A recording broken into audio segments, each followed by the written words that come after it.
Welcome back to Rise to Liberty podcast. Thank you for joining us once again. Make sure to go to risetoliberty.com, risetoliberty.com/links, where you can find the huge link tree I've built. And don't forget to stop by risetoliberty.store for all your podcast merch needs. Today, I have a very special pair of guests, which is unusual for my show, but I think it's going to be a lot of fun. They both have very interesting stories, and I would like to welcome James Arthur and Beersheba. Yes, you got it. You got it. You did it, Thank you. Jacob. Hey, thank you so much for being here. I've been really excited for this interview. And so I guess let's just jump into it. Let's do Who it. are you guys? Who are we? Well, the main thing that we focus on is helping people be independent thinkers, Yes. which, Jacob, you're probably well aware is kind of rare in today's world. We also, through that independent thinking, we're committed to helping change culture. And culture, for someone who's maybe not familiar with that term, is the collective beliefs, assumptions, and values, perceptions of the entire collective group of individuals. So Mhm. it could be a business, it could be a country, it could be the world. And so we also believe very strongly that we're in deep need of a culture change in today's world. So Agreed. that's kind of who we are and what we do. Hopefully that answers your question. Yeah, so let's jump into your backstory a little bit first, James. Okay. And so you are a New York Times best-selling author as of now, but you kind of had, I guess, for lack of a better term, you had your start down where you are now after a tragic accident, becoming homeless with 20 million in debt. Yes. Yes. So actually, the New York Times bestselling author happened prior to the crash and burn, and I'll give you the short story. I had an incredible rise. I was in a little movie phenomenon and a co-author of the movie and the book called The Secret, which a lot of people are familiar with, and so that catapulted me into a world arena. And from there, my business of 20 years just exploded Mhm. and built an Inc. 500 company, 10 million a year, and New York Times bestseller. I was on Oprah a couple times, Larry King, and the Today Show once a month for multiple months running. And then was involved in a horrible accident in 2009. We were doing a deep dive retreat, which we can talk about if you're interested. I'll keep this as brief as possible, so that we can talk about as much as possible. And Bersaba can share her story too, which is pretty tumultuous.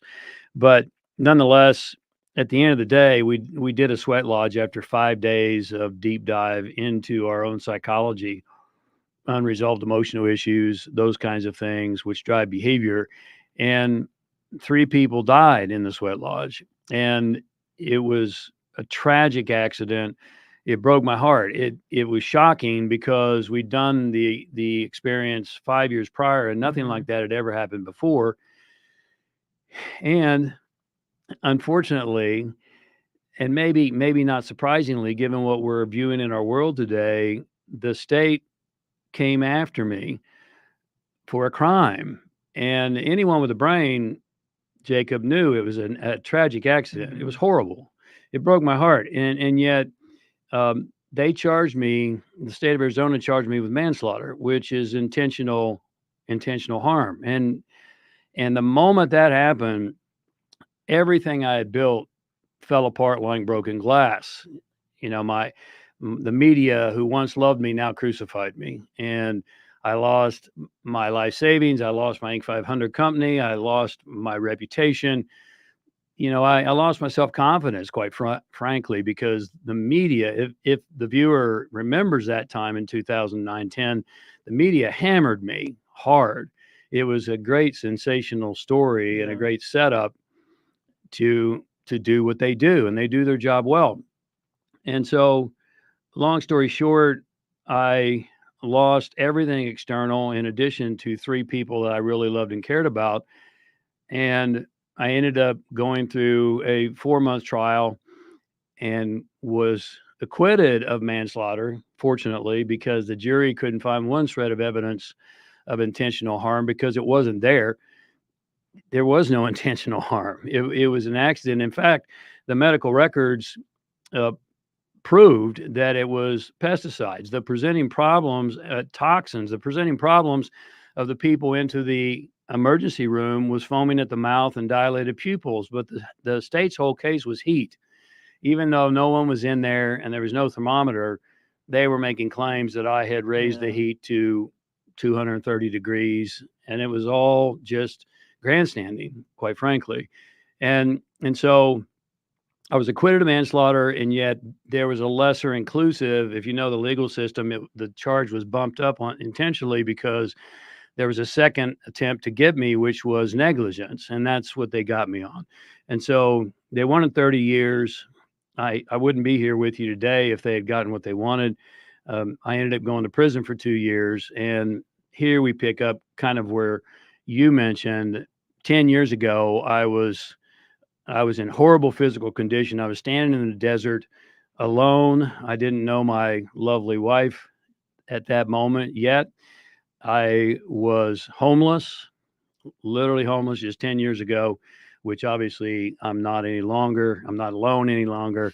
And I was $20 million in debt. And so, what do you do when life kicks you in the teeth and knocks you down, and everything you believed about yourself and your country and your legal system and the world turns out to be false? Well, you get back up and you just keep going one day at a time. So we can talk more about that if you'd like, but here we are 10 years later, going on 11, and things have dramatically changed. Mhm. Not the least of which is I'm married now to the most amazing woman on the planet, and married viewers might disagree with me, but you're wrong because I am a They married. should. I am married. Yeah, you should, but I am married to the most amazing woman on the planet. Anyway, Well, I do gotta say congratulations on making it through. Um, I can't even imagine. That just sounds like a living hell, for lack of a better term. it was, and sometimes Jacob, you have to go through hell to get to heaven. Mhm. And if you as a viewer today are going through hell, I get it. I really get it. And what do? You just keep walking. And if you're really courageous, you walk through hell like you own the place. You just keep going, and you have Yeah. a tremendous amount of faith in yourself and in God, and you just know that you can turn it around. It's not easy. It's not supposed to be easy, but it is meaningful. So I'd like to jump over to you, Bear. Do you mind Yeah, of if I course. call you Bear? Sure. Okay. So let's tap into your story just a little bit. You have just as of an amazing story. So from what I understand, you were born in Iran Mhm. during the Iran-Iraq war. Do you kind of want to take it from Yeah. there? Yeah, I was born in a war-torn country, to say the least. They were at war with Iraq at the time, and imagine one of your first childhood memories being having bombs dropped in your neighborhood and hearing gunshots, and well, it's more like machine guns. And I one of the most significant memory I have is we got very lucky, was had a bomb drop within probably 100 yards from us, which I will never forget the sound of that. It's traumatic to say the least.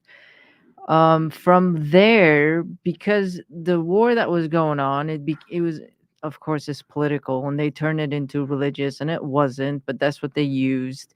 And they came after the Jewish community, somewhat the Christianity community, and definitely the Baha'i communities, which is what I grew up in. And we didn't have rights. Basically, they said you can't own a business, you can't get a college degree, and if caught and you're practicing your faith, you get thrown in prison and so forth. So my parents decided that this is not a life to live for for us kids, and they uh, planned it to bring us to the States. And how they had to do that was we had to escape. So we had to find someone to pay to smuggle us across the desert in the dead of night at the risk of being caught. And if you were caught, you're dead. There's no way around it. And thankfully we got through. We didn't get caught. We had to live in Pakistan for a couple of years to get our what is it called, our papers to be able to come to the States. And from there, yeah, having to start in the States when you're 9, 10 years old, you don't speak the language, you're trying to figure everything out. I got into some bad behaviors and this and that, and going, yeah. So that's a whole nother story by itself.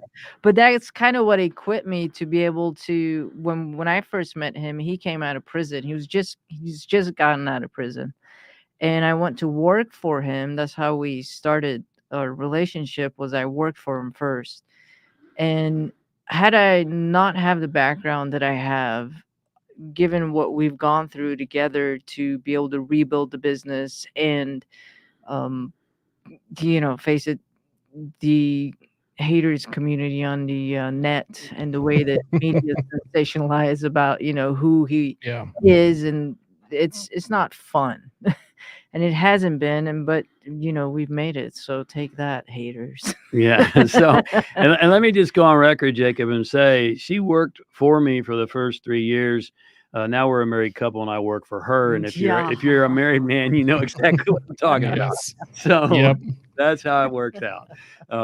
But anyway, I'm happy to have a good boss. Yeah, before you go on, did you notice he has the Declaration of Independence behind him? I hung up? did notice Yeah, that. that's cool. Yep. Yep. Got all 3 founding documents. They mean quite a bit to me. Yeah. Us too. It's one of those things. And let me just also say, she came in legally. Yeah. Yeah. She did it the right way. I did it the hard way. The hard way. Hard way. So, I'm really proud to be married to a legal immigrant who paid the price and did it the right way. No. So I imagine by this point, Bear, that you're probably fairly anti-war. Would that be fair to say? Oh yeah. Yeah, I'm not a war fan whatsoever. And unfortunately not. Yeah, I'll just stick to that. I'm not a war fan. No, go ahead. It might be No, something I was juicy. gonna say, I'm not religious either, only because of the environment that I was born into, and now that I could take another perspective or view on it, it's a shame, that they use certain things. In this case, was religion to do things political in the name of democracy, and it's not. Yeah. So Yeah. I always thought that was kind of a cop out. Anyways, we're not a democracy. We're a republic. That's yes. right. And people say, oh well, that's there's no difference, or like a republic is democratic, and it's like, well, they're 2 different words for a reason, though. They are 2 different things, even though there's slight differences. They're important differences. Absolutely Yeah, agree. totally agree. Totally agree. Yeah. So, well, you had just kind of touched on it a little bit, but how did your guys' relationship start? How did you meet? How did you end up coming to work with him? Ooh, I well- had just gotten out of a fresh divorce. Yes. And an abusive relationship. Yeah, and he had just gotten out of prison. Out of an so- abusive prison. An So We were- an abusive relationship. we were both kind of broken, and I wasn't very very attractive to most females, which says a lot about Beelzebub, because I was 54, I was homeless, I was sleeping on mom's couch, and I was $20 million in debt. So the fact that she believed in me and wanted to work with me for without pay, by the way, for 3 years. She moonlighted with me while she held down a full-time job. Um, I it's really amazing, Jacob, because when you're worth north of $20 million, which supposedly I was, and you're on the top of the world and everybody loves you and you're a superstar, one of the dark sides of that, and everything has a dark side and a light. And the dark side of that is that you never really know if anyone loves you for who you are or for what you can do and give to them, do for them and give to them. Well, I know really, really clearly that Bersabelle loves me for who I am because I had nothing to give her besides just what I had inside. And so we met relatively quickly. I spoke in an event, um, still really shattered and broken. I spoke at a live event for a network marketing company, and she happened to be in the audience. And so the rest is kind of history. She approached me to say, "Hey, I'd love to work with you." And I Yeah. said, "What do you do?" She has a background in graphic design, and Nice. she said, "Your social media really needs some help." And I said, "I know." I had to sell myself. And she did. Yeah. She brought a big Sell my portfolio. We services. we had lunch, met for lunch, Yeah. and we were friends for 3 years. We literally were friends and work associates for 3 years before Mhm. we finally broke down. It wasn't that there wasn't attraction there, um, but one of my things, particularly then, was don't mix work with your personal life. Yeah. And I had such an incredible warrior on my team in her, and working 16-hour days, literally 8 hours full time in her regular job, Mhm. and then 8 hours in the morning from 4 a.m. to 6 p.m. or 6 a.m. and then from 6 p.m. till midnight for me every day for 3 years. I thought, if we get romantically involved and this goes south, I'm not only going to lose my best friend, but I'm going to lose the very best partner and team member I could ever find. So we really deliberated quite a bit. Yeah. So what was it, Bear, in him that you saw that you just you knew that you had to approach him and Ah, for you your know, term, sell yourself to be able to work with him? yeah. That's a very good question. Okay, so there was something energetic. There's something about his presence, and then you can say maybe it's energetic. You know, when someone just walks in the room, it just kind of like the whole room feels it, and then you grab people's attention, and I couldn't. I mean, I couldn't figure out what it was, but I saw that and felt that. I'm like, I want some of that because I was in a place where I was shattered myself, and that's what attracted me. And then that's what kept me on because at the same time, he wasn't paying me financially. There was other ways where he was. I could say maybe not coaching. Were you coaching me? Well, Beersheba No. is incredibly inquisitive. And Yeah, so I drove him nuts. she drove me nuts in a good way because we'd go out for drinks. We used to drink. We don't drink anymore, but we'd go out for drinks, and she'd bring out this long list, literally, of questions that she had to Yeah. ask me about all kinds of things, from business to mysticism to spiritual concepts to psychology and philosophy. And I've been really blessed that I've had a lot of great teachers in my life, Jacob, and I've been a voracious student Mm. my entire life. And so I had some answers to give to her. But I also think I've heard you say before that first presentation, because I was just so raw.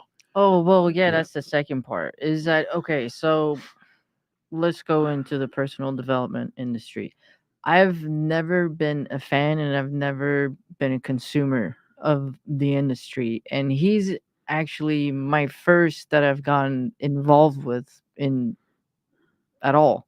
So Real quick, by personal development, do you mean like self-help?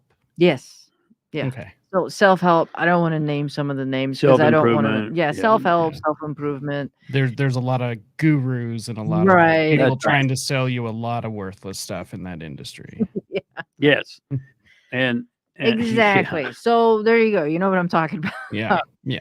So I saw him on stage and I thought what he was sharing and talking about was so raw and real. He was saying, yeah, no, you're not perfect. I'm not perfect either. And yeah, life sometimes sucks. And mine sucks right now. Sometimes it kicks you in the teeth and then you get back up. So I thought, well, this is interesting. I've never heard, what kind of self-help is this? So It was my own version of truth because right. But then most self-help espousers are heroes no, well, they if you say, listen to them. they're like, just be happy all the time or just put on a smiling face, Positive. be positive, be positive, think positive. Yeah, well, sometimes I just Fake it till you make it. yeah, yeah, exactly. But sometimes it just positively sucks, right? So, Yeah. and you don't hear any of them say that. It's like they've got these perfect lives. It's all, it's not true. It's very Yeah. social media. Yeah, it's very social media. So he wasn't like that. And I thought, well, this is fascinating and I like it. So that was the other factor that attracted me to go towards him even more. And then I started working with him because given my background, I told you earlier, all the things that I went through and traumas and coming to the States and learning the language and parents had to work double shifts, never home, got into bad, drug behaviors, gangs and this and that, pretty messed up.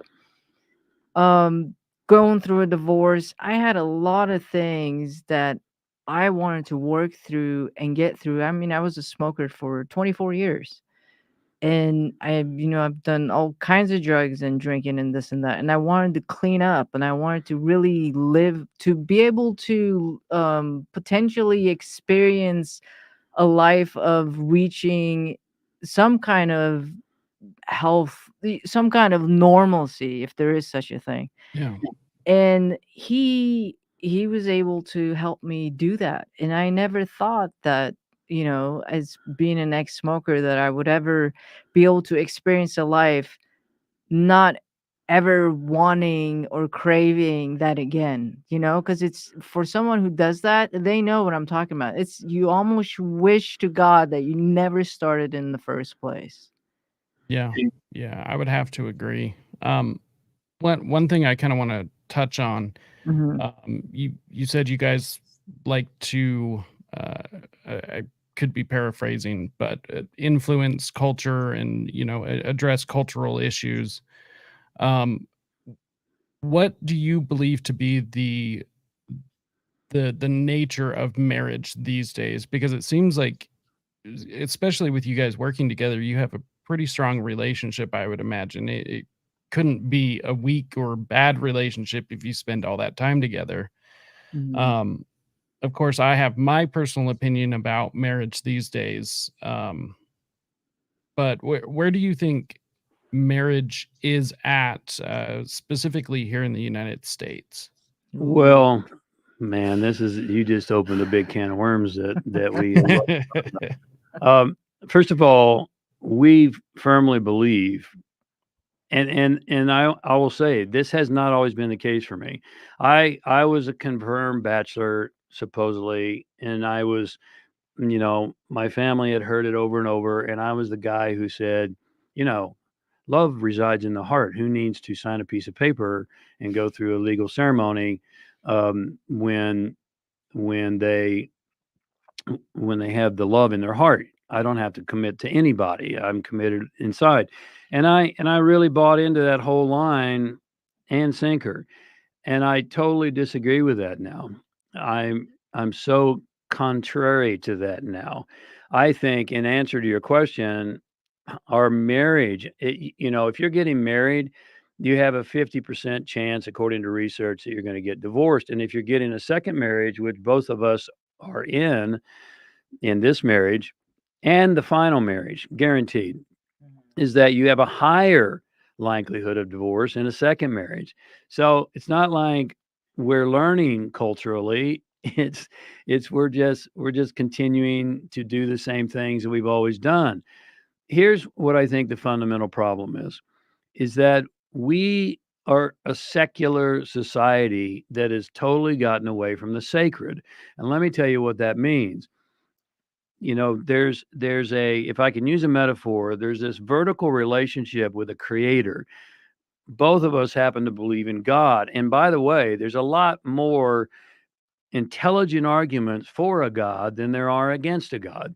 And most people do. About 90%, I think, of people in the United States believe in God, and it's similar worldwide. But there's a difference in believing in God and living in alignment with God's laws and rules, and vast difference.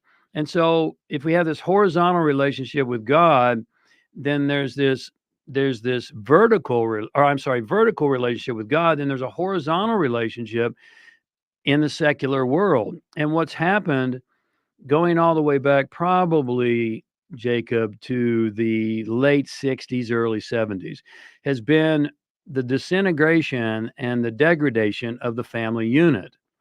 And there's a whole lot of things that happened there. Starting in the late 60s, the women's movement kicked in, and they went from their original charter, which was give us voting rights and give us, equal say so, to this extreme mode of let us compete with men in the workplace. And and so now that starts tearing things down. At the same time, we disconnected from the gold standard in 71, which Mr. Nixon so wisely, I'm being sarcastic, did. And now we started printing phony money. And this money that we print has nothing tied to it. I'm sure most of your viewers are well aware. And so we just start printing it. And initially, when that happened, we said, well, we're taking this off the gold standard because there's speculators in the market and it's only going to be temporary. Well, that was in 71, and here we are in 23, and it's not temporary. So the Federal Reserve takes over, and initially it felt pretty good because people were like, well, the price of my house is worth more, and I can do this and do that. And little by little, and I can get on a roll on this because I'm working on a new book right now, and I talk a lot about these things. But now credit comes into play, and oh, you mean I can get a car and I can lease it, which means I don't have to take any money out of the bank except a small down payment, and I can just pay incremental payments for it. Oh, but don't consider that you don't own it, and you have to turn it in once it's done, so your payments never end. And so now back to the family, mom and dad both have to work, and here comes she's a cusper of Gen X and the millennial. I'm on the tail end of the boomers. And so when you look at the statistics and the studies, the millennials were the least parented group in history. Now, of Correct. course, the Z's are in that same category. Don't get me started on them. Yeah, I don't know what category you fall in, but nonetheless, Millennial. the and the millennials were the least parented. Beersheba grew up watching television. She was her own parent because the parents both had to work to support the family because prices were rising, and so the whole family unit, and now marriage. We get into the keep fast forwarding, and we can talk about it. I could go through it step by step, and now we got LGBTQ, which it's a fact that QRSTU. elemental P, The those alphabet mafia. Yeah. those individuals can't reproduce. They can't. And so, I don't know if you've seen on Twitter, there was during Pride Week, there was a whole mob of them marching and saying, we're coming after your children. And and we're infesting our schools with transgender strippers, and now the state, we have a president who said they're not your children, they're our children. Well, no, whoa. Yeah, You wait a know, second. hang on a second. And so, you got me kind of on a roll here, but the end of the day is that the traditional sacred, and let me emphasize sacred, unity of marriage has been bastardized. It's being ripped apart. It's being ripped apart, and now we can cohabitate, and we can live without getting married, and that's kind of cool, but it's non-committal, and research proves that women don't really like that, even though they agree to it. Yeah. Fundamental feminine principle has fundamental qualities, and fundamental masculine principles have masculine qualities, and together they're magic. They're equal and they're different. Yes. And so Yeah. probably Two more sides of than, the same probably coin. more than you bargained for, but it's a very, very cultural issue that is vitally important for us to come back to center.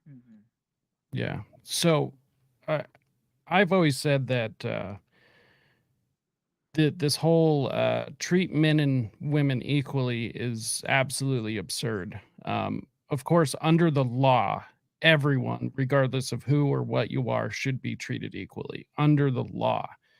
But culturally, societally, that doesn't make sense because we're not the same. No. Unfortunately, that means, or fortunately, however you look at it, there are going to be double standards with that. There, I personally believe that there seems to be a more issues coming out of what you had mentioned, the destruction of the family unit. Also, this pervasive hookup culture, Right. which nobody seems to be happy with. Even though it's like an instant gratification thing, like you get it, you're happy, and then in the long term, like we've got more people that are depressed than ever before, And more suicides than ever yes. before. And I mean the astronomical divorce rates. So hookup culture, birth control, no fault divorce. I believe all of this, and then like the culture, not to say birth control isn't a good thing in some instances for particulars. There's always exceptions. There's always, different sides, but big picture stuff here. It seems like all of this stuff, from the feminist persuasion, the feminist side of things, it has just caused more problems to culture through damaging that core, that core family unit. I mean, when Black Lives Matter was still, at the height, they were even promoting the destruction of the family unit, which is historically a very communist position. So I believe a lot of those issues are at the center of the destruction of the family, which has led to all kinds of issues. I mean, you can see what happens with fatherless homes, and all the issues that come from that culturally. Yeah. Right. Maybe you should weigh in from a woman's perspective. From a woman's perspective, I mean, I would challenge every woman listening to this to really sit down and ask yourself some, just be real with yourself. Nobody else is going to be there. Just you and yourself. Are you really okay with having to be the one who's the provider in the house? I don't think so. Do you really want to be running everything? I really don't think so. Or to be in the what you said, Jacob, in a hookup culture. Are you okay with just sleeping around with a bunch of different guys and just totally be okay with that? I don't think there's any woman that can honestly tell themselves that they're okay with sleeping around with men and they can go to bed at night and feel totally okay. Or to live with a guy and not to be engaged or to end up in marriage. Deep down, that's not how we're wired. We're not okay with that. No, can I rat you out? Sure. I'll tell you how not okay she was with it. So You were beating around the bush. hang on. So we got into a relationship. We knew it was going to be permanent. We were both in love, and so I thought, okay, it's time. It's time to pop the question. And so me, I'm this ultra romantic. And so we reside in Henderson, Nevada, and I rented this penthouse on on the top floor of one of the hotels on the strip. And I got her ring, and I had this big night planned. We went out to a dinner, and I was going, and it was upcoming, and I was going to propose to her and take her, sweep her off her feet, and give her this ring, and take her to this penthouse, and we have this beautiful view of the lights. Well, yeah, it really It was, didn't it was happen. destroyed. Because we're eating at a bar, um, in a very nice restaurant, and I said to her in conversation, I said, "Well, I view us together for the rest of our lives." And she said, big and bold, "Are you proposing to me?" I said, "No, no. If I was proposing to you, I would do it right." And she and she says, "Well, are we ever going to do this or not?" And I said, I said, "Are you proposing to me?" And she said, "Yes, I am. And what's your answer?" So that kind There of it tells is. you a little bit about my wife. And to her point, she was ready, and it was time, and I was too. I just wanted to, romance it up a little Yeah. bit more, but we did save on the penthouse. We didn't have to rent it, and and we saved a little money on the big romantic evening, and it still was Yeah. was romantic, and it's a great story to tell.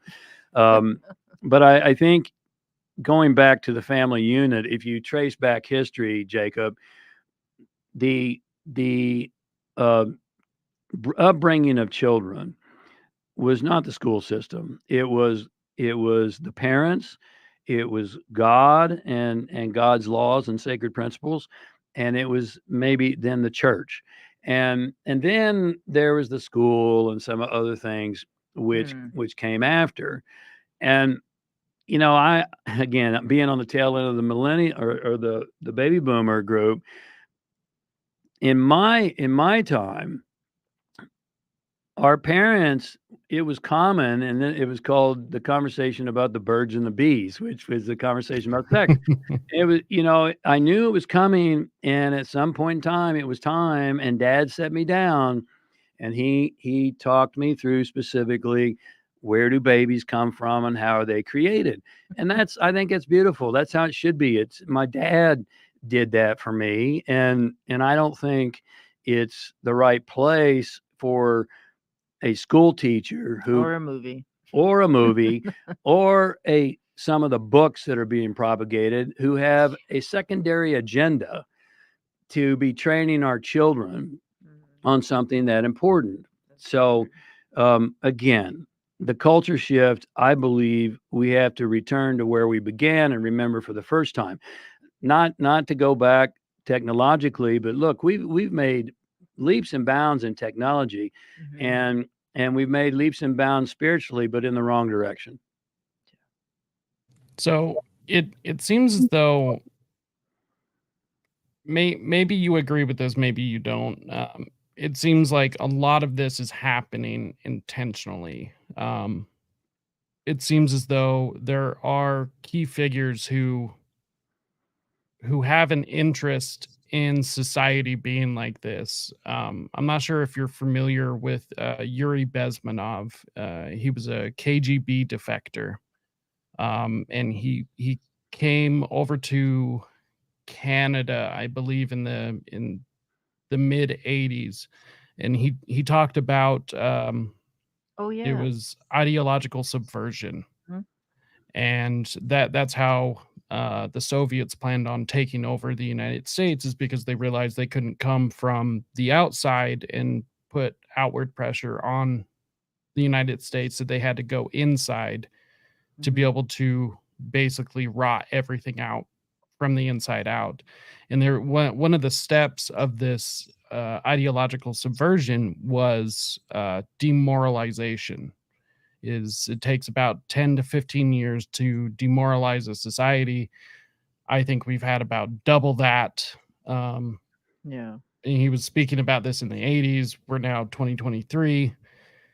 But I don't think you have to go that far to find what you could point to as a demoralized society. So I guess what I'm trying to say, do you believe that this is more, or at least that there's key people out there trying to push this stuff on purpose?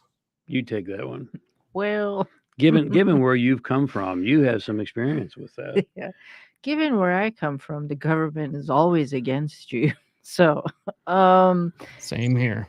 yeah, and what I will say with that, I actually know the person you're talking about, and I saw the clip that he explained all that, which makes a lot of sense because that's exactly what happened in Iran when they took the Shah out. They made him look like a dictator, and they said we're going to bring in democracy. And then as soon as the Ayatollah Democracy. came, right, exactly, democracy. As soon as the Ayatollah came in, it was my parents told me the very next day they said all these militaries broke out in the streets, and they said from now on every woman has to cover her hair, and everyone's going, "What? Wait, what? What's going on?"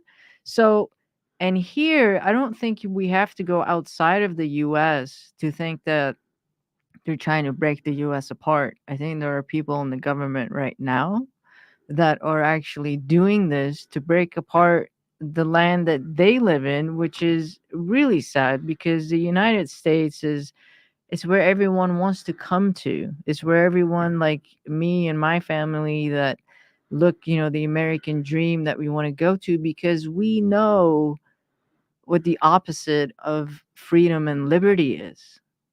And unfortunately, most I'll say the younger generation that were born here, they don't know what that looks like when it's taken away from you. And right now they're buying into the fact that, oh, this is for us and we want this. That's why I say question the things you believe in. Why have you accepted, you know, that it's okay to change your sex when you're 5 years old? What sense does that even make? Like, Yeah, what Yeah, you world still is can't you get a can't get a tattoo. tattoo at that age, but you can Yeah, get your body mutilated. yeah, yes. it's insane. So Can't choose your own bedtime, but you can That's choose right. your That's permanent right. surgery. But exactly. you can cut off a body part. Yeah, I Yes. mean, I feel like the rest of the world is kind of laughing at the United States right now because it's literally become a circus. It's a circus. It and here's what I would say to that. I totally agree with what you've said, Jacob. I agree with what Bersaba said. There is a concentrated effort, and some of the same players that have been involved in Iran and elsewhere are still involved, They're funding it. and they're The funding it. same guy that And funded Iran. and I'm not going to name names, but if anybody has done Uh, any research, you can probably figure out. But here's the thing, is that I'm not so sure, and I don't know. I could be wrong. I've seen. I think didn't we watch that Yuri piece together, or we saw something? yeah. And yes, I'm not sure. I agree. It's Russia. I think it's China, and that's my personal opinion. I look at video clips of Putin, and he's berating us for the Transgender transgender LGBTQ movement, and for lack of spirituality and lack of belief in God, and shutting down church. I've seen him. When you watch a leader like Putin, and I'm not saying I'm a Putin fan, but I'm not so sure that it's Russia at this point. I happen to believe it's more so China, and so when you watch him speak, I watched this video of him, and I thought, wow, you know, I can get behind what he's saying way more than I can get behind what our leaders are saying, and that's a frightening prospect for a guy who grew up in America where Russia was always the enemy, always. So Yeah. anyway, there's Yeah, you some. think Yeah. even if you think it is China or Russia or whatever, still the key players that are still here in the United States, or else they wouldn't even have the connection to be able to do what it is they want to do. Yeah, So and here's the other thing I'll say to that: if the U.S. falls, the whole world falls. That's true. I Period. 100% agree with that. We're I also agree with the fact that I don't believe the enemy is Russia. The biggest evidence that I can point to is because that's who the federal government is pointing to, right. and I don't believe a single thing they say, especially at this point. Yeah. It's just how many times do we have to be screwed over by these people, by this conglomerate of deep state, just unelected bureaucrats who pretend that they know what's better for our lives than we do. Hmm. Um, it's just time after secret experiment, after black ops operation, after uh, silent coup in other country, after this and that. It's just how many times do we have to go through something like this to be like, okay, maybe they're not telling us the truth.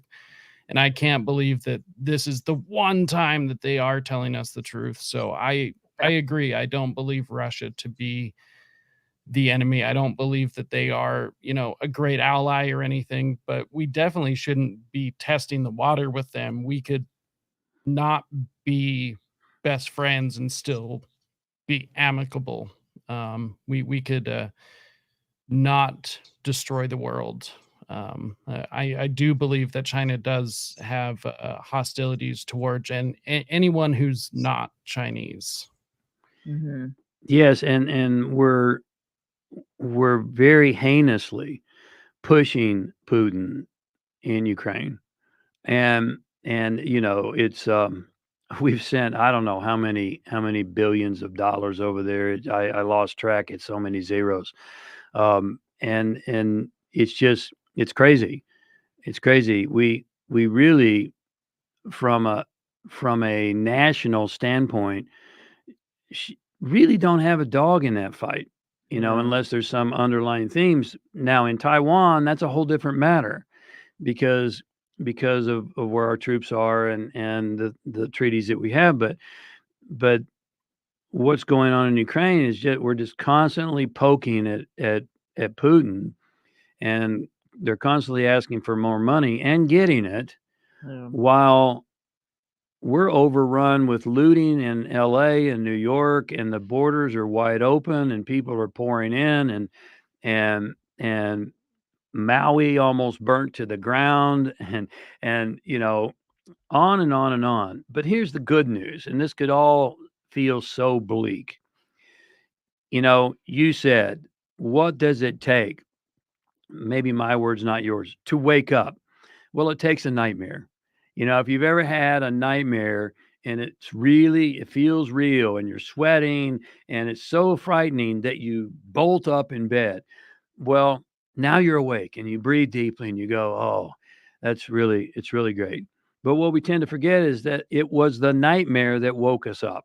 Yeah. And so I said it earlier, sometimes you have to walk through hell to get to heaven. I think we're having to go through hell right now because and I see it and I feel it. More and more people in the United States are starting to wake up. And boy, wouldn't it be nice if it could be on hyperspeed? But more and more people are starting to wake up because these things are not new in the last 3 years. They've been accelerated in the last 3 years for a variety of reasons. And how do you wake up? Well, you experience the nightmare. If someone is to tell you, oh, this is what's going on, and I saw on your little thumbnail the word conspiracy. Well, the reality is almost every single so-called conspiracy has become reality. It's not Yes, conspiracy. sir. Sure. It's reality in advance, and it's been called conspiracy. I mean, That's that's so true. that's a term that I believe was created by one of the three-letter either CIA or FBI in the mainstream media, CIA. all the way back. When was it? Either Kennedy or September 11th. I don't remember, but Yeah, it was right after Kennedy to be able to discredit people that had questions. right. Wow. And so you became this. How many times have you heard the tinfoil hat? You know, we got into some of these topics on one podcast, and I totally respect. There's a lot of censorship out there, and Yeah. people lose their platform sometimes, and yet this host got a little nervous and he goes, well, you know, we could put on our tinfoil hats and we could blah, blah, blah. So I just backed off and I said, okay, this is your podcast. And I'll respect that because it's yours. But that's what's been conditioned into us. And there's, you know, the things that were supposed conspiracy have become reality. And, and, you know, it's waking people up. It is waking people up. It's bringing it to the forefront, and that's a good thing because there's a lot of power in the people, and you know, we the people, to quote, you know, our forefathers, we the people have more power than a handful of people. Sure. And so that's where we need to take our power back and remember who we are and remember what our country is founded in and get back. Again, I keep saying this, but it's a big part of our message. We got to come back to center. We got to come back to center. We got to come back to this vertical relationship with with God and country and virtue and value and principles. Yeah, I would definitely have to agree. You know, it is disheartening, just to touch on this for a moment. It's incredibly disheartening for me. I put the word conspiracy on there because it actually is such a common thing. A conspiracy theory, I think it's kind of an oxymoron, but I mean, for people to dismiss a conspiracy, to dismiss it is absurd to me. It's literally a law. I mean, they're trying to they're trying to indict Trump over that very thing, about a conspiracy to this or that or whatever. Like, it's a law. It's on the books. Just real quick, it's I mean, the act of conspiring an unlawful, harmful, or evil plan formulated in secret by two or more persons. Like, you're trying to tell me that this doesn't exist, or like this doesn't happen, or that's crazy that, you know, powerful people or even non-powerful people would just get together and make a plan in secret to do something bad? Yeah. That's insane. Right. This happens all the time. I mean, just normal petty criminals do it all the time. Right. Yeah. So Nicely put. Yeah, really, it's really well absurd. stated. It's absurd. It's a real thing. It happens all the time. And to think that it couldn't happen, it won't happen, or if it did happen, it would be on the news, is an absurd position to take. Yeah. It's Agreed. it's incredibly absurd. And you know, to go back and to pull back in where we started here, for Beersheba, it was a lot easier for her to because of where she came from and the government and the country she grew up in and the way that things unfolded. It was no she had no qualms in saying, hey, this is not in our best interest. These things are not in our favor. I was very much, until I went through my crash and burn, which I described briefly. You know, there were 32 counts of prosecutorial misconduct in my trial. 32. There was a Brady violation where the state was sanctioned for suppressing evidence in my favor. My medical doctor, MD from Harvard, went through 4,000 pages of medical evidence and stated under oath that the cause of death was toxins. It was not heat, it was toxins.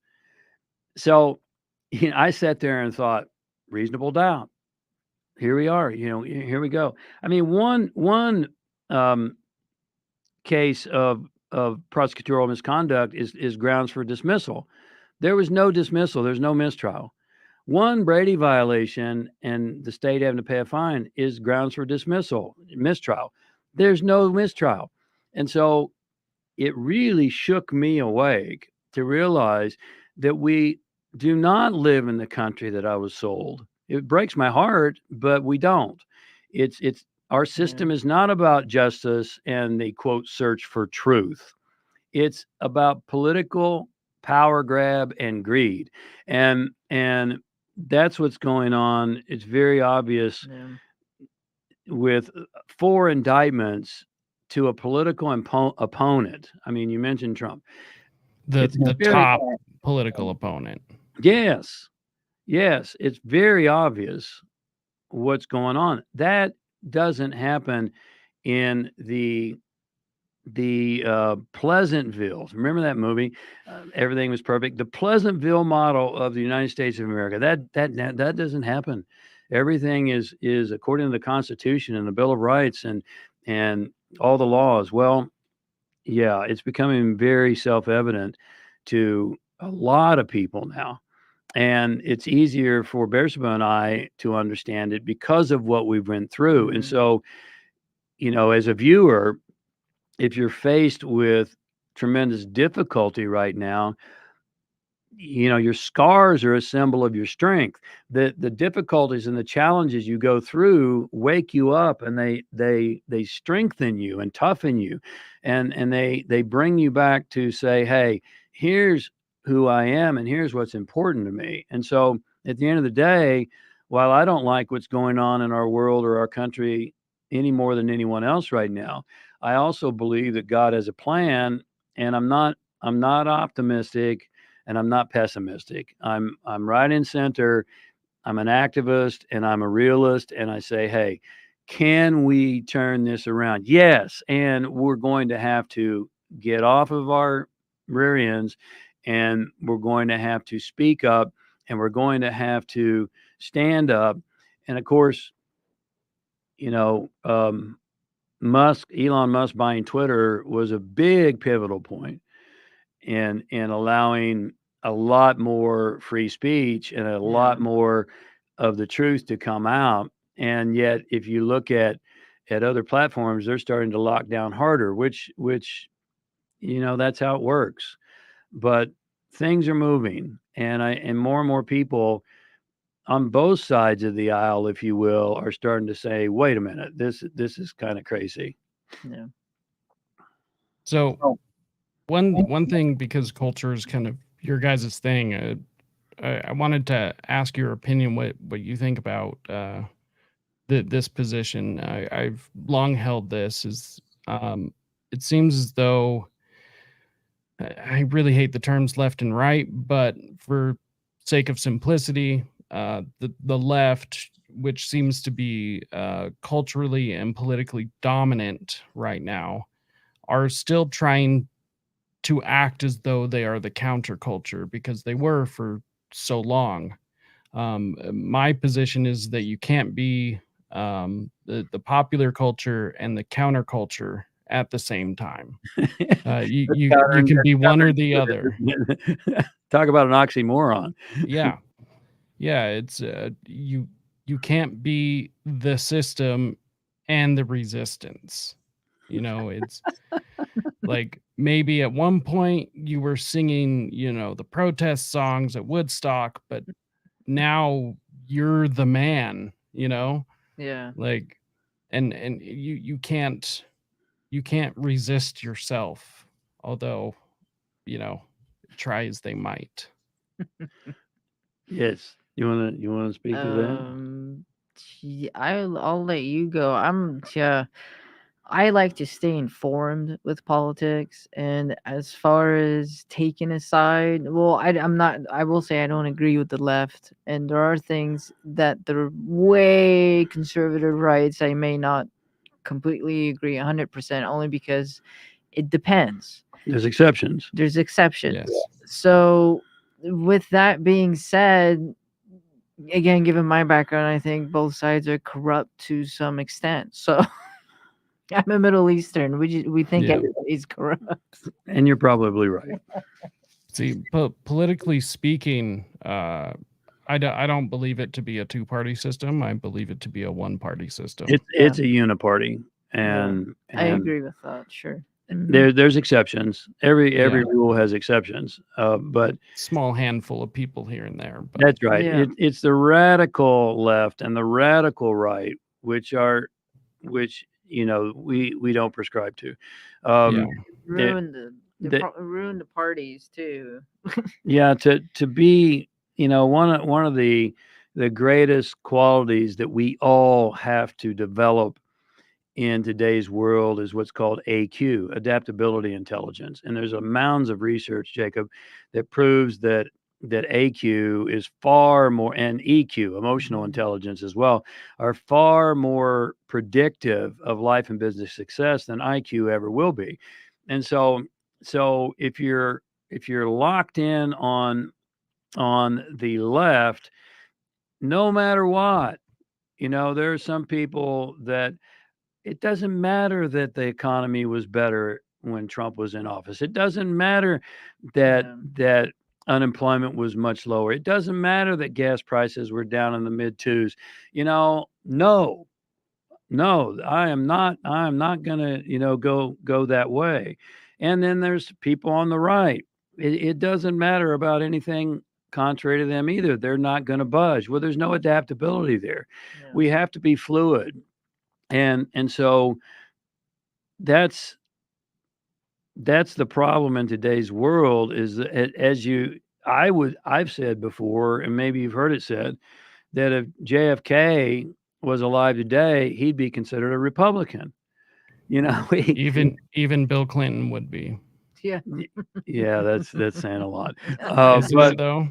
yeah, but look, I mean, here, case in point, here we have RFK Jr., who's a Democrat, and he's taking all kinds of heat from his own party. So logically, where is the logic in that? There's not, but he's too controversial because he doesn't Yep. toe the party line. And I have a lot of respect for RFK. I don't agree with everything he says because, this whole let me run up debt and then you pay off my student loan. Okay, Yeah. well, that just breeds irresponsibility. And what does that tell us? It sets precedent. Oh, I can go out and do all kinds of other irresponsible things, and the government's going to take care of me. And this is really sells to the younger generations when the World Economic Forum says you'll own nothing but you'll be really happy because we'll provide a place for you to live and we'll provide all for you and you'll be on a set salary. And a lot of younger generations hear that and go, wow, I don't have to work. I don't have to do anything. It's Mhm. just going to come to me. Well, there's a Yeah. lot of other things that come with that too. A lot of control that can be frightening. So anyway, we get on a roll. I don't even remember what your initial question was because I start riffing on these things. But Well, I agree. one thing I did want to touch on before we go is both of your opinions on this. I don't even want to call it an idea. It's in my opinion just pure propaganda. But this propaganda of toxic masculinity. Mm. Um, what what do you believe that actually is? Does it exist at all? Is there that grain of truth in this big thing of lies? It is. What exactly is it? What's your position on it? He said he wants to hear from both of us. You want to try that one Sure, on mine will be short and sweet. It's all crap. first? There's no such thing I as like it. masculinity. Yeah. Yeah. There's no such thing. They're ruining men is what they're doing. Yes, I think what maybe they're calling toxic masculinity is a lack of responsibility and lack of self-control. And that's not masculinity. Masculinity has power, they have principle. True masculinity is grounded in principle, and they're strong when they need to be strong, but they can also be tender with their children and their wife. They have the ability to do both, and they're not macho. This whole there's so many men's group now that, hey, let's put a log on our shoulder and run up a hill, run up a mountain, and then we'll really be men. Yeah. Or let's jump in an ice bucket, and or jump out of an airplane. And all those things are well and good, and I've done some of them, and yet that's not real masculinity. Uh, I think if we had to choose, there are some men who have big followings on social media, and I won't name names, but um, you can probably figure some of them are getting some heat right now, and I don't agree with their diminishing of women and the sexual act. I don't agree with that at all. Um, and yet, you know, on the flip side, what's worse, that or or the Budweiser guy? I can't even remember his name. Dylan Mulvaney. Yes.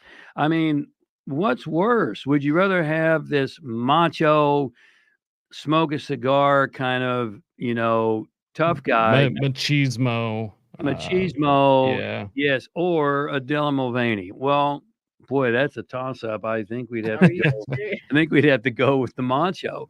But I don't think that's true principled masculinity. I think the word toxic has I would been agree. used as a weapon. Yes. It's been weaponized, Mhm. and and I haven't seen any good definition of what that really means. Well, I think masculinity, it's the leader of the pack. You have your own pack, which is your family and your kids or your wife, and he's the provider, he's the leader, he's the masculine. He's a masculine energy, the active, the doer. There's nothing wrong with that. They've used it as a weapon, like he said. And this is not a weak woman. I mean, just the fact of how she grew up and the background she has, she's a very strong woman, which I respect. Yeah. I couldn't use the Valley Girl. I couldn't even stomach that kind of glee, you know. But those girls are growing up thinking that's how they have to be, so that Yeah. men are attracted. And they're the guys that are growing up right now. I don't think they really understand what it means to be a man. I mean, I know Jordan They Peterson. don't. Yeah, he has a big following of men, and he's teaching him how to be a true man, like how to be masculine. And I think is really needed right now. I'll tell you one of the primary qualities of masculinity and femininity from a principled standpoint is taking responsibility. Yeah. Period. I mean, I'm not buying you're going to blame Trump. 3 years he's been out of office and you're blaming him for things that are going. No, I'm sorry. I don't care if you believe he really messed everything up, which I don't happen to believe. But even if he did, 3 years in, your first term is already over, current regime almost, and you're still blaming Trump. Well, take some responsibility. Yeah. I take full responsibility for the accident. It wasn't my fault, and I'm not going to apologize for it because I didn't do anything wrong. But because I was the leader and it was my event and it was my team and it was my choice to do a dangerous activity, then in that position of leadership, I'm responsible. Period. The buck Yeah. stops here. Yeah. And that's what I think is necessary as a man, certainly, but across the board, and I will say, married to a really strong woman, I know quite well that she could take care of herself without me, and I know that, and I respect that, and yet And yet, I like it when he does it. yes, and I like it when she takes great care of the home and great care of me, and cooks the meals, and she does it with love, and there's no grumbling or complaining about it.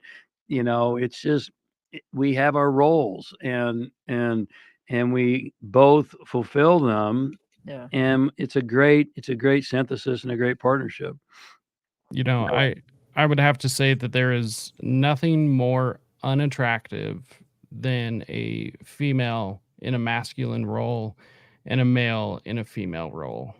Just not to say that men can't do feminine things or vice versa. It's not that, but to see either one act as the other is there to me there's just nothing more unattractive, and I'm pretty sure that that is how it is for almost everyone.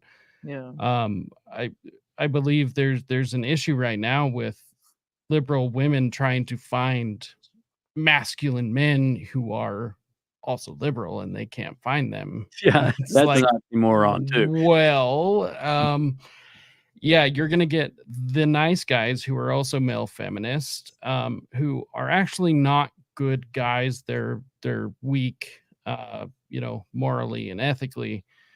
They're weak-willed, and then they usually have anger issues when the women tell them no, Yeah. and they make all men look bad, and they also do all of these other things that women point to, um, as like, well, guys get to sleep around, and there's no issue with it. And it's like, you know what? I consider myself to be a guy's guy, and I've never thought that was cool. I never thought it was cool for guys to sleep around and, you know, Yeah. for lack of a better term, be whores just like anyone else. It's not attractive for anyone to do that. Yes. There's no Thank you. Well said. self-respect, and Yeah. Yes. I'll tell you, you said that there's some women who think, well, guys get to sleep around. I'll tell you straight up, even if I wanted to, which I don't, I would not get to sleep around, because she wouldn't put up with it for 1 nanosecond, Yeah. nor should she. It's Agreed. demoralizing, and it's a lack of self-respect, and so I heard Jordan Peterson say once, and this is really, I think, appropriate. He said men, and I may not be quoting him correctly, but he said men should be monsters. And he Yeah. gets a lot of grief for that. But he says you should be monsters, but you have to control the monster. You don't let the monster run loose. You're a hellacious demon when it's necessary. I'm telling you, if someone breaks into our home and is going to harm my family, I want the monster. I Yeah. want to rip out the demon, Yeah. to Yep. protect my family. Now, I'm not going to do that in day-to-day exchange or in traffic, because that's not that's just not appropriate. So you have to have that within you, but you have to be able to control it and keep it at bay. And I believe that's what we're missing. Yeah. And to I mean we both do one-on-one intensives. I do coaching and she does intuitive integrations, and I've worked with so many younger men who can do all the things, put a log on their back and run up a hill, or jump in ice, or do all these, hiking machismo things, but they're still not men. Yeah. There's when it comes right down to it, they're soft and they're weak. They're physically able to do those things, but emotionally and psychologically, they're weak. Yeah. Yeah. So we'll kind of start wrapping up on this, but one thing that I really do try to focus on is solutions. What what is it that we can start doing? Because what is happening now is absolutely unsustainable.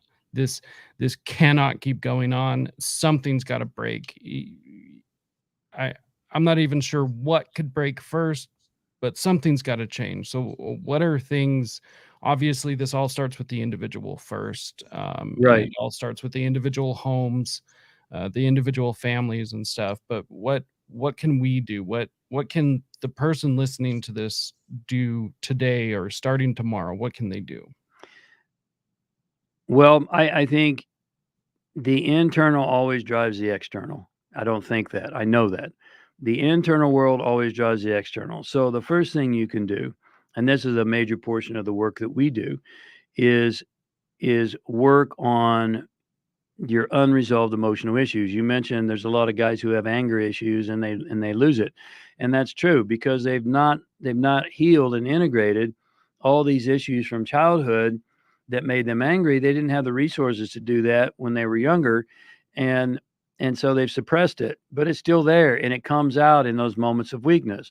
So the first thing we can do is improve ourselves. Really, really work on ourselves. We should invest, in my opinion, at least 3 to 5 times more in our own growth and improvement than we do in our business.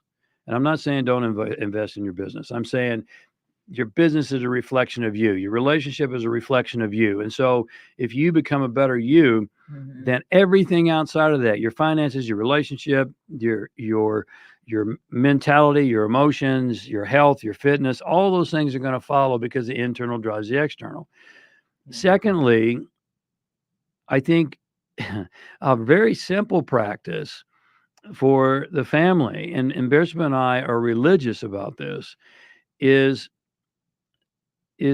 set aside time. We have dinner together. We don't look at our phones. We have breakfast together. We have dinner together. We don't look at our phones. We don't turn on the TV. We talk. We have dinner, and we have a conversation. That's so rare. It's very rare. And you say, well, that's so simple. No, it's just simply not applied, because everyone's busy and everyone's grabbing and going on the run, and we get further and further and further apart. So that alone can start to bring the family back together. We go into some households that they have company over. We're the company, and the TV is blaring the whole time we're there. Well, why are we even here? Turn off the TV, for God's sakes. But we're so involved in distraction. Bearsma and I turn on the TV twice a week, maximum twice a week. We watch some kind of, usually a podcast interview now these days, because we used to watch movies, but we can't find a movie that's worth anything. Everything is so woke now, we turn it off. And on Friday nights, that's kind of our date night. And then on Sunday night, we watch a documentary, but we watch something that's going to be valuable. Those kind of small practices, as interesting as this may sound, buy a Bible and read it, because it can ground you. And Bearsma is going through the Bible right now for the first time. And it can ground you in fundamental principles. There's so many good metaphors and illustrations that apply to today in there. And if you'll really study it and really ground yourself in it, it'll help come back to that. Well, it'll give you in a feeling of ease inside, and I think that's what most people want, because they're so fragmented and just distraught. Right. Yeah.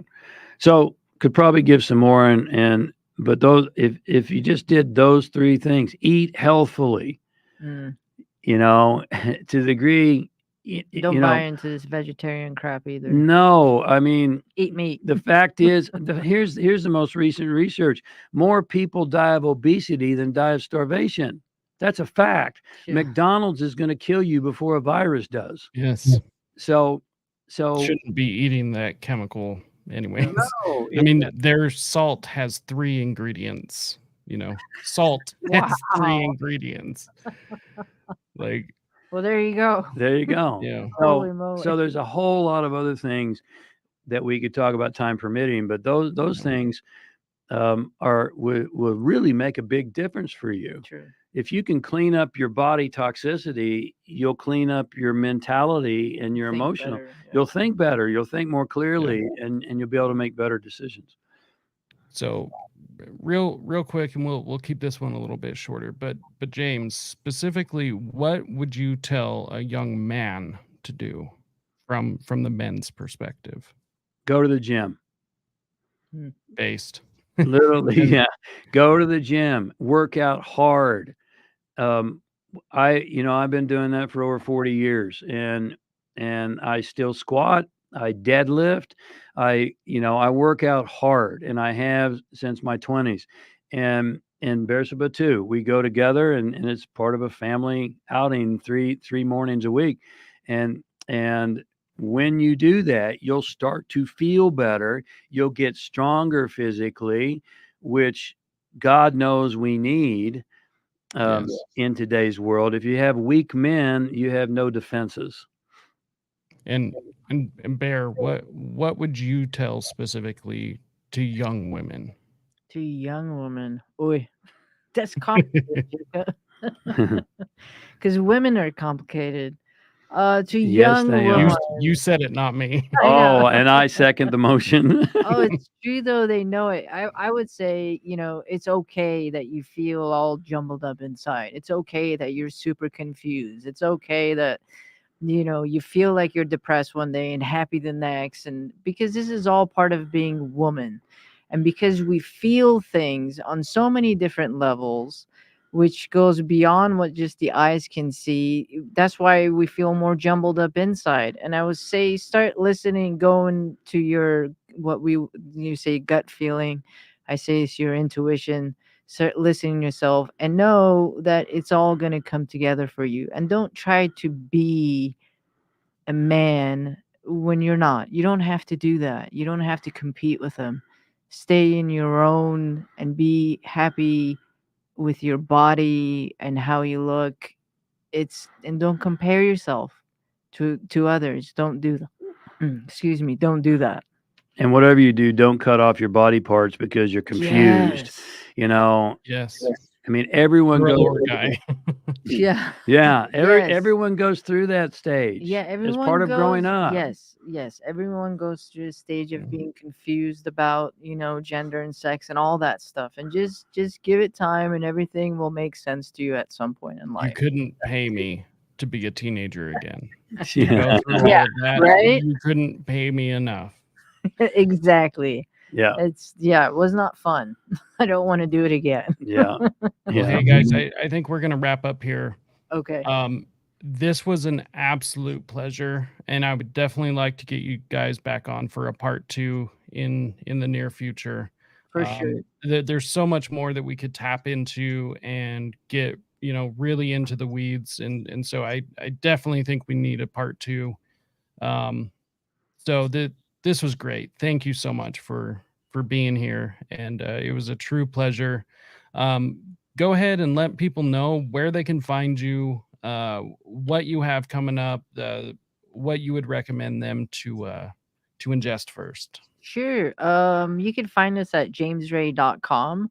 We actually do have a 2-day virtual event coming up called Mental Alchemy, which you get actually, what he talked about is dealing with your unresolved emotional issues and releasing them and empowering yourself and setting yourself free. And we have that coming up in September. So we'd love to have you On Zoom. on Zoom, so you could attend from anywhere in the world.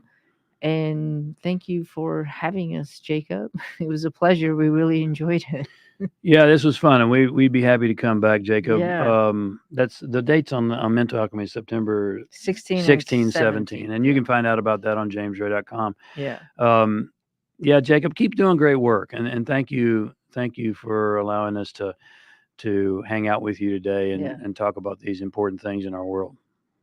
No problem. I mean, this is exactly what I started it for.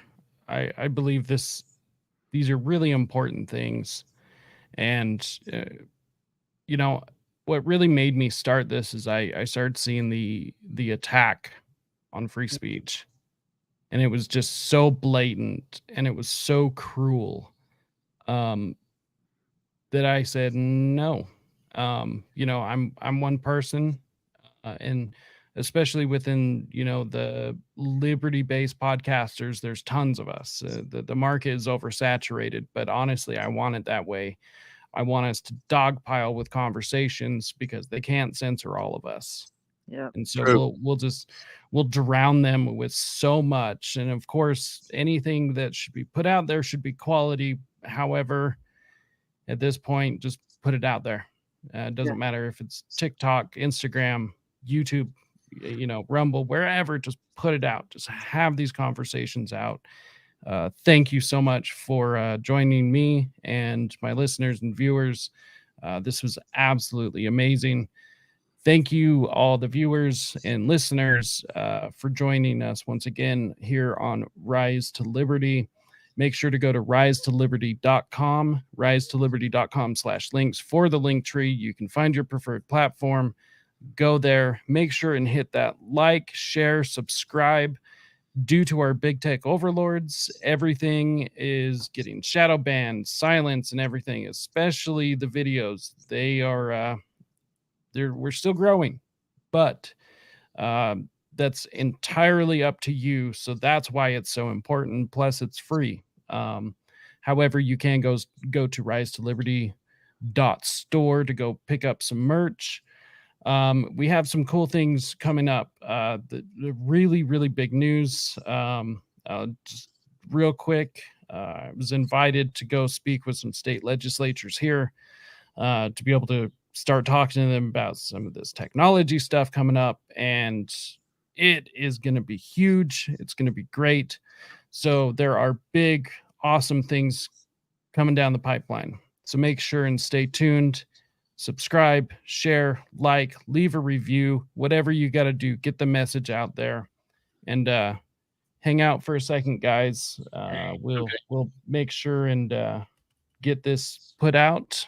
And until next time, stay free, my friends. God bless.